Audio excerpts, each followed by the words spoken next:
नमस्कार साथियों, देखिए आज की वीडियो बहुत ही इंपॉर्टेंट है क्योंकि आज की वीडियो में हम देखेंगे कि जो टीचर्स द्वारा क्वेश्चन अपलोड किए गए हैं प्रश्न बैंक के लिए, क्वेश्चन बैंक के लिए, उनको मॉडरेशन का कार्य किस प्रकार से किया जाएगा। तो देखिए इस वीडियो में जो यहाँ पर जो भी मॉडरेटर बनाए गए हैं उनको यहाँ पर अपनी यूनिक आईडी और पासवर्ड, जो पासवर्ड इट मीन्स उनकी जो डेट ऑफ बर्थ रहेगी किस फॉर्मेट में डालनी रहेगी, वो हमने एक वीडियो बनाया हुआ, छोटा सा वीडियो है। उसमें हमने पूरा बताया हुआ है कि शासकीय विद्यालय, अशासकीय विद्यालय, मदरसा किस प्रकार से लॉगिन करता है, तो वो आप देख सकते हैं। तो इसके लिए यहाँ पे RSKMP पोर्टल पर उनको जाना है। हम अभी जो भी जानकारी बता रहे हैं मोबाइल के माध्यम से बता रहे हैं, हम अभी मोबाइल में गूगल क्रोम के अंदर ये सब कुछ जानकारी आपको बता रहे हैं। तो ये मोबाइल के माध्यम से आपको मॉडरेशन का कार्य बहुत ही ईजी रहेगा, चूँकि आपको इसमें कुछ भी बोल के टाइप करना हो, सुधार करना हो तो हिंदी में टाइप हो जाएगा। जैसे बहुत से मोबाइल में आजकल इस प्रकार की सुविधा सभी लोग करके रखते हैं, व्हाट्सएप वगैरह चलाते हैं, कि वो बोलते हैं इसमें टाइप हो जाता है और काम हो जाता है। तो यहाँ पर इस प्रकार से लॉगिन करना रहेगा। लॉगिन करने के बाद में यहाँ पर वेबसाइट ओपन हो जाएगी। अब इसमें मैं एक और चीज़ आपको बताना चाहूँगा कि इसमें जैसे कि आप लैपटॉप और डेस्कटॉप में कार्य करते हैं तो उसमें आपको डेस्कटॉप व्यू में साइट ओपन होती है बाय डिफ़ॉल्ट, क्योंकि आप डेस्कटॉप लैपटॉप में कार्य करते हैं ब्राउज़र के अंदर। तो यहाँ पर आप मोबाइल पे वो प्रकार का व्यू किस प्रकार से देख सकते हैं। तो ये जो ऊपर आपको 3 जो डॉट दिख रहे हैं राइट साइड कॉर्नर पर, इस पर आपको क्लिक करना रहेगा। डेस्कटॉप साइट यहाँ पर बाय डिफ़ॉल्ट जो है इस पे चेक नहीं लगा रहता है, आपको इस वाले बटन पर चेक कलर लगा लेना है। डेस्कटॉप साइट पर इस प्रकार से राइट चेक आ जाएगा। तो जैसा कि आपको व्यू उसमें आता है किसमें, डेस्कटॉप और लैपटॉप में, वैसा आपको व्यू यहाँ पर दिख जाएगा। यहाँ पर जो फर्स्ट ऑप्शन आपको आइटम बैंक दिख रहा है इस पर आपको क्लिक करना है। क्लिक करने के बाद में इस प्रकार से ऑप्शन आपको अवेलेबल हो जाएंगे। मॉडरेशन का ऑप्शन आपको दिख रहा है चौथे नंबर का ऑप्शन। अब इस पर आपको करना है कि इसको सिलेक्ट करके रखना है। यदि जैसे इस पर टप किया तो वो ऑप्शन हट जाएगा। मोबाइल के माध्यम से कार्य करने में आपको इस चीज़ की सावधानी रखनी है। इसको ज़रा सा सिलेक्ट करके रखिए। ये जो आपको है किस प्रकार से ओपन करना है, यहाँ पर ऑप्शन पूछे जा रहे हैं। हमको कुछ भी नहीं करना है इसमें, हमको बाहर कहीं पर क्लिक कर देना है, बैक बटन दबा देना है। मैं जैसे बाहर से भी एक बार जो है टप कर रहा हूँ और अब यहाँ पर आपको 2 ऑप्शन दिखाई देंगे, आइटम लिस्ट और नीचे मॉडरेशन समरी। तो मैं अभी आइटम लिस्ट वाले बटन पर क्लिक करता हूँ। ठीक है, तो ये यहाँ से आप क्वेश्चन को मॉडरेट कर सकते हैं। इसमें एक और चीज़ मैं आपको बताता हूँ, जो मॉडरेशन समरी आ रही है, यदि आपके द्वारा अभी तक किसी क्वेश्चन को मॉडरेशन नहीं किया गया है तो वहाँ पे नो रिकॉर्ड फाउंड का मैसेज आ जाता है, मतलब आपके द्वारा कोई मॉडरेशन का कार्य नहीं किया गया है। मॉडरेशन का कार्य करने के लिए इस प्रकार से आपको यहाँ पर ऑप्शन दिखे देंगे। जिस कक्षा के लिए आपको मॉडरेटर बनाया गया है, यदि हो सकता है आपको 2 कक्षा के लिए बनाया गया है तो आपकी 2 कक्षा दिखा देगी। 1 कक्षा के लिए बनाया गया तो 1 कक्षा दिखा देगी। आप कक्षा में किसी प्रकार का सुधार नहीं कर पाएंगे। जिस क्लास के लिए आपको सिलेक्ट किया गया है वही क्लास आपको दिखेगी। आप उसमें यदि मल्टीपल होगी तो आप सिलेक्ट कर पाएंगे मल्टीपल में से किसी एक को एक बार में। इसी प्रकार से सब्जेक्ट, जैसे कि यहाँ पे सामाजिक विज्ञान के लिए 3 प्रकार के सामाजिक विज्ञान, भूगोल में भी बनाया गया है, राजनीतिक जीवन में भी बनाया गया है, हमारे अतीत में भी बनाया गया है। तो जिसका आपको मॉडरेशन का कार्य करना है, आपको तीनों का करना है, तो आप जिसको सिलेक्ट करेंगे उसके अंतर्गत आप क्वेश्चन को ओपन कर पाएंगे। ठीक है, ये आपने सेलेक्ट कर लिया। उसके बाद में आपको ये करना रहेगा कि उस सब्जेक्ट को सिलेक्ट करने के बाद में सभी आपको यहाँ पर अध्याय, जो पार्ट है, लेसन है, आपको सिलेक्ट करना अनिवार्य रहेंगे।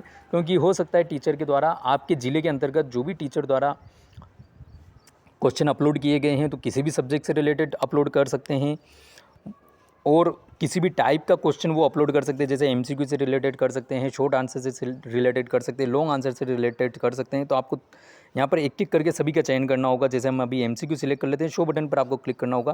क्लिक करने के बाद में इस प्रकार से आपको यहाँ पर क्वेश्चन दिखाई देने लगेंगे, ये यहाँ पर। तो ये अब यहाँ पर हम आएँगे, व्यू बटन आपको यहाँ पर दिखाई देगा। व्यू बटन पर आप क्लिक करके उस क्वेश्चन जो उन्होंने अपलोड किया है वो पूरा आप देख सकते हैं। मॉडरेटर वाला एक और ऑप्शन है जिसमें एडिट बटन आपको दिख रहा है। तो इस वाले ऑप्शन का हमको मॉडरेट करने के लिए यूज़ करना है। हम इस वाले एडिट बटन, जो पेंसिल वाला बटन दिख रहा था, इस पर हमने क्लिक किया। ये इस प्रकार से क्वेश्चन हमको स्क्रीन पर ओपन हो जाएगा। अब इसमें आप देख सकते हैं ऊपर आपको ग्रेड वगैरह, विषय वगैरह दिख रहे हैं। अब सबसे पहले आपको यहाँ पर आता है सीखने के परिणाम, येलो कोड, मतलब तो लर्निंग आउटकम्स। तो जो टीचर द्वारा जो अपलोड किया गया है क्वेश्चन और उनके अकॉर्डिंग उन्होंने जो सिलेक्ट किया है, यह क्वेश्चन उनके अकॉर्डिंग एलो 601 से रिलेटेड है। ठीक है, आप चाहें तो इसमें सुधार कर सकते हैं, आपको सुधार करने का ऑप्शन दिया गया है। ये जैसे मैंने 602 सिलेक्ट किया, ये 602 सिलेक्ट हो गया। ठीक है, तो आप चाहें, यदि आपको लगता है इसमें सुधार, तो आप सुधार कर सकते हैं। अब यहाँ पर चैप्टर जो है सौरमंडल में पृथ्वी, इस चैप्टर से रिलेटेड है। ठीक है, अब यहाँ पर जो है क्वेश्चन क्या है, तो उनके द्वारा लिखा गया है कि किस ग्रह को पृथ्वी के जुड़वा ग्रह के नाम से जाना जाता है। ऑप्शन उनके द्वारा यहाँ पर बताए गए हैं 4, चूँकि हमने MCQ सिलेक्ट किया है क्वेश्चन का प्रकार, तो ये क्वेश्चन के आंसर उन्होंने 4, मतलब क्वेश्चन की जो ही 4 ऑप्शन उन्होंने बताए हैं। अब 4 में से एक सही होगा और जो टीचर द्वारा अपलोड किया गया है उनके द्वारा बताया गया है कि सही आंसर इसका डी होगा यहाँ पर, ये ऑप्शन डी। अब बाय मिस्टेक यदि इसमें किसी प्रकार की मिस्टेक पाई जाती है कि इसका आंसर सही जो है वो डी नहीं होते हुए बी होगा, तो आप यहाँ से सिलेक्ट कर सकते हैं बी को कि इसका सी नहीं बी है और एक्सेप्ट बटन पर क्लिक कर सकते हैं। ठीक है, लेकिन आपको लगता है कि नहीं उन्होंने जो सिलेक्ट किया है वह सही है, बिल्कुल इसमें किसी प्रकार की कोई दिक्कत नहीं है, आपको ये ऑप्शन सिलेक्ट रहने देना है और एक्सेप्ट बटन पर क्लिक कर लेना है।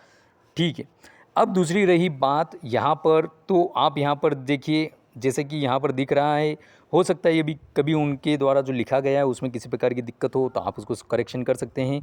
अब जैसे कि ये यहाँ पे क्वेश्चन पूछा जा रहा है तो यहाँ पर पूर्ण विराम है के बाद में क्वेश्चन मार्क होना चाहिए, आप इसको हटा करके और इसमें यहाँ पर क्वेश्चन मार्क को इस प्रकार से लगा सकते हैं। ठीक है, तो इस प्रकार के जो भी छोटे मोटे करेक्शन हैं आप इसमें करेक्शन करके क्वेश्चन को एक्सेप्ट कर सकते हैं। रिजेक्ट का ऑप्शन का आपको यूज़ तब करना है जब आपको लगता है कि पूरा क्वेश्चन ही गलत है, जो चैप्टर है वो भी गलत है, लर्निंग आउटकम वगैरह आपको ऐसा कुछ लगता है कि इसके जो क्वेश्चन का टाइप जो उन्होंने बताया है वो भी गलत है, क्वेश्चन भी गलत है और उसके ऑप्शंस भी सभी गलत हैं, तो आप उसको रिजेक्ट कर सकते हैं। रीसेट का ऑप्शन का यूज़ ये है कि जैसे भी मैंने यहाँ पर पूर्ण विराम था, मैंने क्वेश्चन मार्क लगाया, रीसेट बटन पर भी मैं क्लिक कर देता हूँ तो जो आपके द्वारा इसमें संशोधन किया गया है वो संशोधन हट जाएगा और वापस से जैसा क्वेश्चन अपलोड किया गया था टीचर द्वारा वैसा का वैसे क्वेश्चन यहाँ पर आपको वापस से स्क्रीन पर दिखाई देने लगेगा। तो इस प्रकार से आपके पास में यह जो है 3 ऑप्शन रहेंगे कि क्वेश्चन को एक्सेप्ट करना, रिजेक्ट करना और रीसेट का ऑप्शन, तो आपने कुछ करेक्शन किया हो तो उसको वापस से पूरा पहले जैसा करना हो तो वो कर सकते हैं। एक्सेप्ट बटन पर आप क्लिक करेंगे तो इस प्रकार से यहाँ पर स्क्रीन पर प्रोसेस होगी और ये देखिए एक्सेप्टेड सक्सेसफुली। तो ये आपका इस प्रकार से कार्य किया जाना है। मोबाइल के माध्यम से आप कार्य करेंगे तो आपको यदि कुछ टाइप भी करना होगा हिंदी में तो यहाँ पे कर पाएंगे। यदि आप लैपटॉप डेस्कटॉप के माध्यम से कार्य कर रहे हैं तो आपको यहाँ पर कुछ भी सुधार करना है, जैसे किया जाता है कि किया गया है, किसी प्रकार का कुछ भी सुधार हो आपको हिंदी में टाइप करना होगा। आप उसके लिए गूगल क्रोम पर कृति टू यूनिकोड का सहारा ले सकते हैं, उसमें आपको कृति देव में टाइप करना होगा यूनिकोड में कन्वर्ट करने के लिए। तो अब आपको कृति लैंग्वेज आनी चाहिए। यदि आपको कृति भी नहीं आती है भी मेरे को, तो आपको ऐसा लगता है कि नहीं हमको तो इंग्लिश आती है, इंग्लिश से हम हिंदी में कन्वर्ट कर लेते, आप गूगल ट्रांसलेटर का यूज़ कर सकते हैं।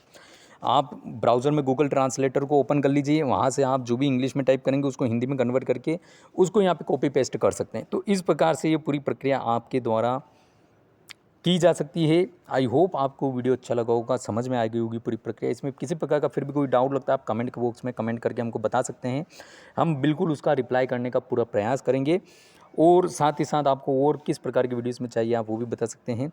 वीडियो देखने के लिए बहुत बहुत धन्यवाद। वीडियो को लाइक करेगा, शेयर करेगा और चैनल को सब्सक्राइब करना ना भूले, बेल आइकन पर बटन को प्रेस करेगा ताकि इस प्रकार की और भी महत्वपूर्ण जानकारी को समय पर प्राप्त हो सके। धन्यवाद।